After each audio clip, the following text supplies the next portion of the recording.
छत्तीसगढ़ में सुशासन को मजबूत करने में जुटी वैष्णोदेव साई सरकार। डिजिटल तकनीक से बड़ी पारदर्शिता, भ्रष्टाचार पर जीरो टॉलरेंस की नीति, जन विश्वास से विकास का लक्ष्य। छत्तीसगढ़ में आदि पर्व 2026 से नवा रायपुर में जनजातीय संस्कृति की जीवंत झलक पेश की। लोकतांत्रिक परिधान और व्यंजन आकर्षक धरोहर संरक्षण को सरकार प्रतिबद्ध।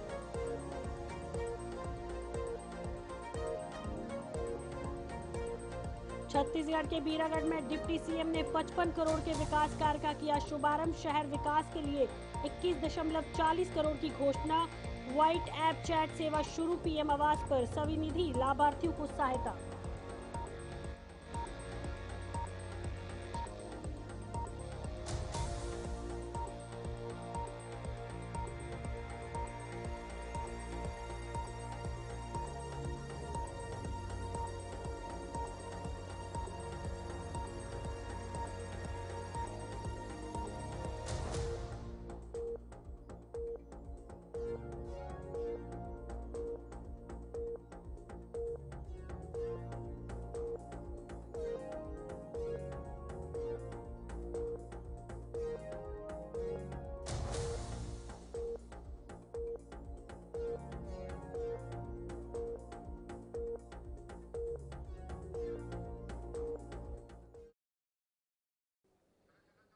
नमस्कार, छत्तीसगढ़ के बुलेटिन में आप सभी का स्वागत है। मैं हूं रेनू आपके साथ। तो चलिए शुरुआत करते हैं खास बुलेटिन की।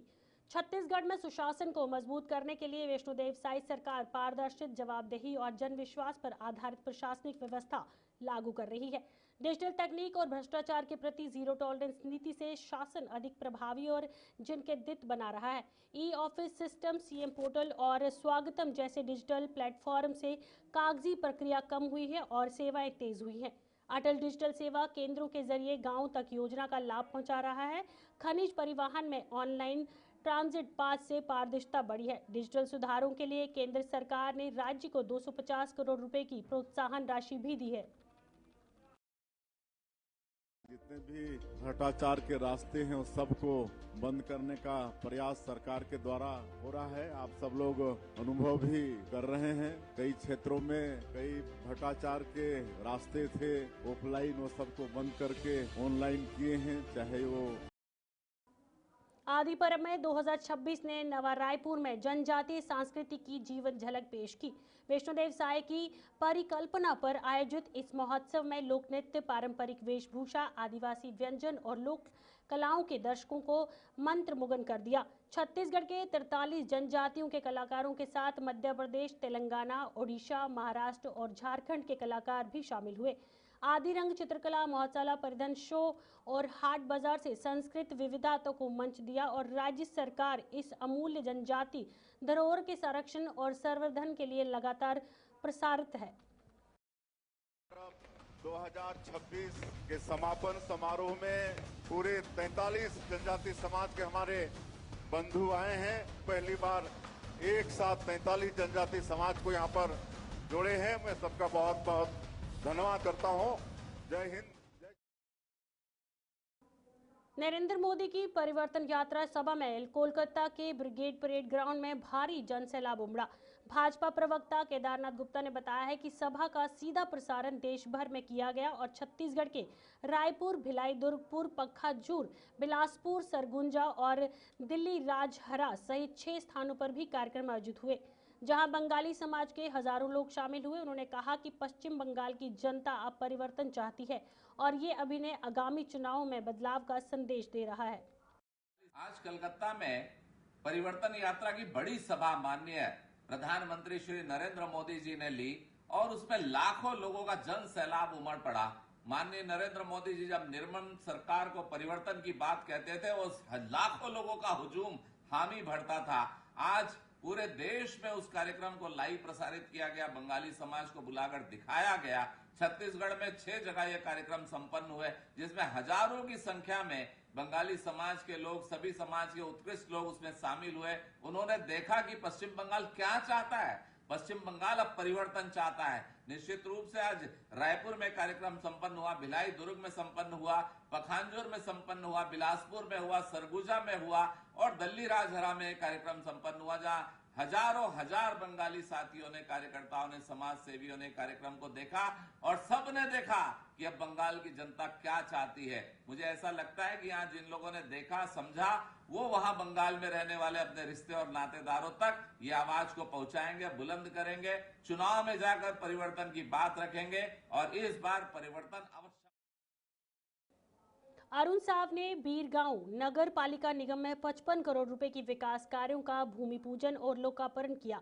इस दौरान उन्होंने शहर के विकास के लिए 21.40 करोड़ रुपए की अतिरिक्त राशि की घोषणा भी की।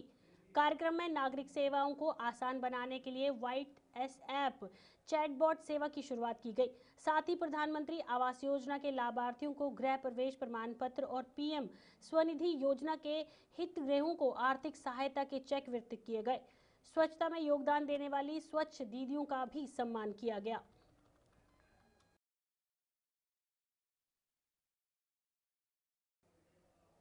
रोटरी क्लब ऑफ रायपुर एलिगेज द्वारा टेक्सचर आर्ट वर्कशॉप का आयोजन किया गया, जिसमें प्रतिभागियों को रचनात्मक कला की गई तकनीकें सिखाई गई। वर्कशॉप में टेक्सचर आर्ट से विभिन्न डिजाइन, तकनीक और कलम का प्रयोग की जानकारी दी गई।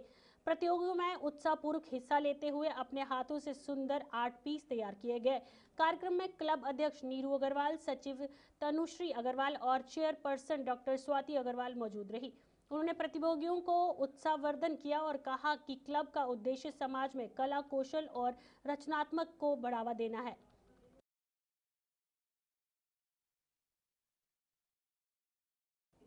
रायपुर में ड्रंक एंड ड्राइव के खिलाफ ट्रैफिक पुलिस ने सख्त अभियान चलाया है। Police commissioner doctor Sanjeev Shukla और डीसीपी ट्रैफिक विकास कुमार के निर्देश पर 14 मार्च की रात शहर के 8 स्थानों पर विशेष चेकिंग की गई। एडिशनल डीसीपी विवेक शुक्ला के नेतृत्व में चलाए गए अभियान में 132 नशों में वाहन चलाने वाले चालकों को पकड़ा गया। सभी के खिलाफ एमवी एक्ट की धारा 185 के तहत चालान किया गया और उन्हें कोर्ट में पेश किया जाएगा। पुलिस ने बताया है कि जनवरी से अब तक करीब 1100 मामलों में कार्रवाई हो चुकी है और सड़क सुरक्षा के लिए अभियान आगे भी जारी रहेगा।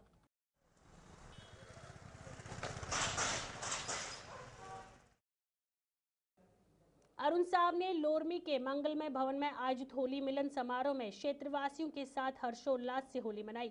उन्होंने परिजनों को और लोगों को रंग गुलाल लगाकर वर्ष की बधाई दी और समारोह में छत्तीसगढ़ फोक गीतों और सांस्कृतिक प्रस्तुतियों से उत्साह का माहौल बना दिया।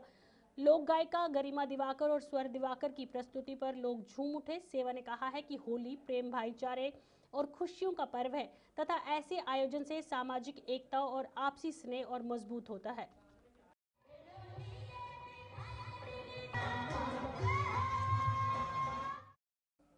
पंडरिया में अवैध शराब तस्करी के खिलाफ पुलिस ने बड़ी कार्रवाई की है। धर्मेंद्र सिंह के निर्देश पर थाना पंडरिया पुलिस में मुखबिर की सूचना पर छापेमारी कर 3 आरोपियों को गिरफ्तार किया। पुलिस ने उनके पास से 120 पौवा देसी शराब, 2 वाहन और 5200 रुपए नकद बरामद किए।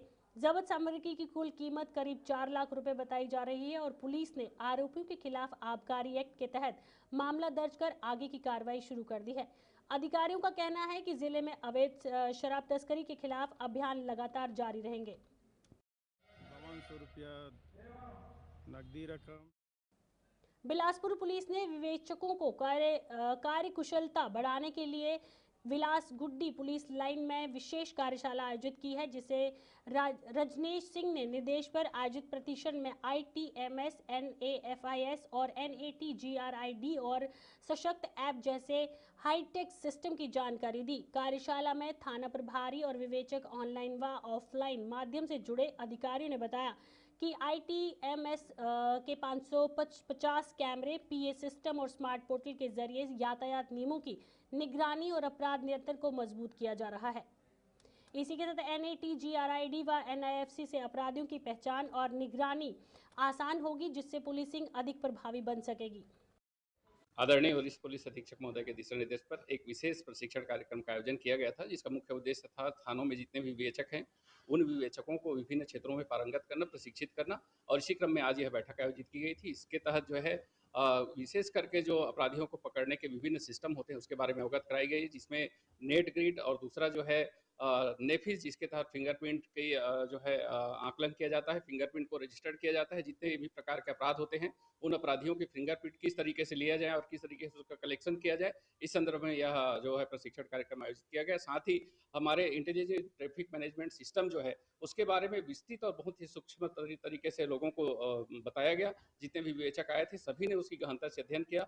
और ये जो ITMS की जो प्रणाली है न सिर्फ ट्रैफिक मैनेजमेंट को नियंत्रित करने में योगदान देता है, अपितु कई प्रकार के अपराध के जो है डिटेक्शन में, अपराध के जो है पहचान करने में, अपराधियों को पकड़ने में ये बहुत ही बहुत ही कारगर होती है। इसलिए इसको बेहतर तरीके से बताया गया। साथ ही जो हमारे जो सशक्त ऐप है उसके बारे में भी बताया गया। और इस प्रशिक्षण कार्यक्रम में न सिर्फ हमारे विभाग के अधिकारी शामिल रहे, अपितु अन्य जगह से जो इसके विशेषज्ञ हैं उनको ही बुलाया गया था और उनके द्वारा विशेष रूप से इसको बताई गई है और इसका बेहतर प्रयोग करेंगे ये अपेक्षा की गई है। और आदरणीय वरिष्ठ पुलिस अधीक्षक के मंशा के अनुरूप आज जो है इसके सभी बारीकियों विष्णुदेव साय ने द्रौपदी मुर्मू के सिलीगुड़ी दौरे के दौरान हुए कथित प्रोटोकॉल उल्लंघन पर कड़ी प्रतिक्रिया दी है। उन्होंने कहा है कि देश के सर्वोच्च संवैधानिक पद का सम्मान सर्वोपरि है और कार्यक्रम की अवहेलना अत्यंत दुखद व निंदनीय है।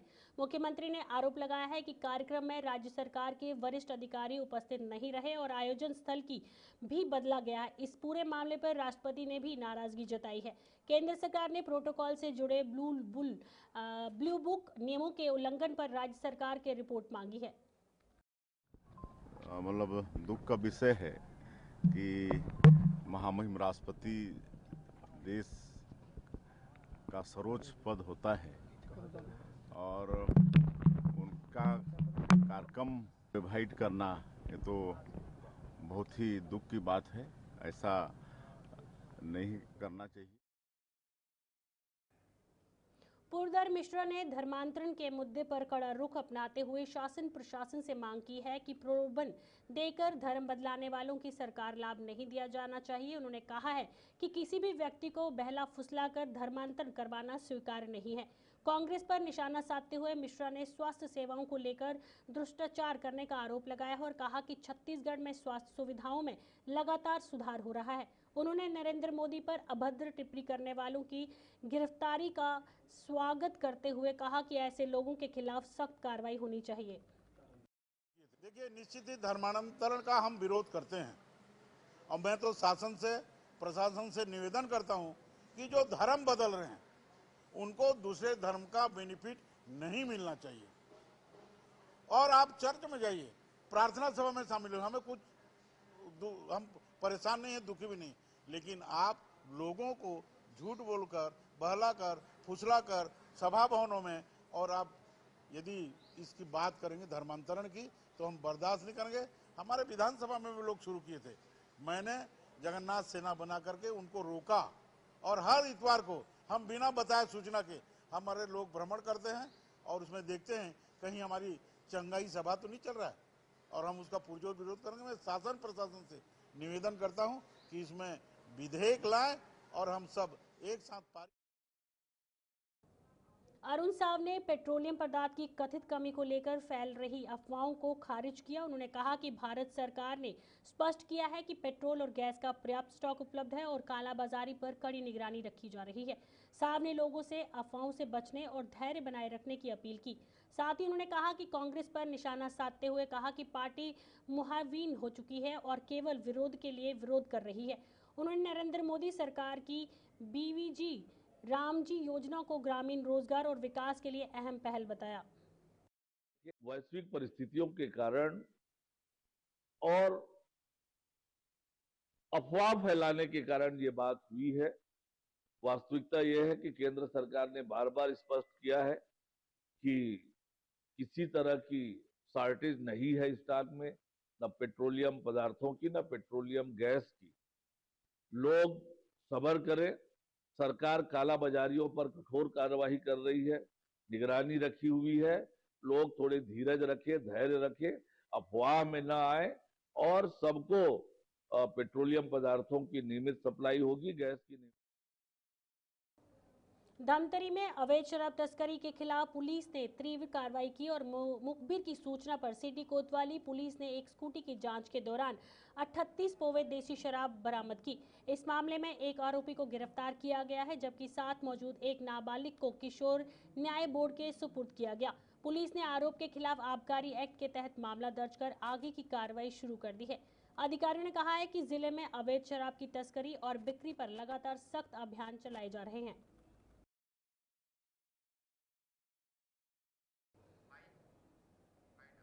छत्तीसगढ़ के इस बुलेटिन में फिलहाल इतना। इसी के साथ दीजिए इजाजत। नमस्कार।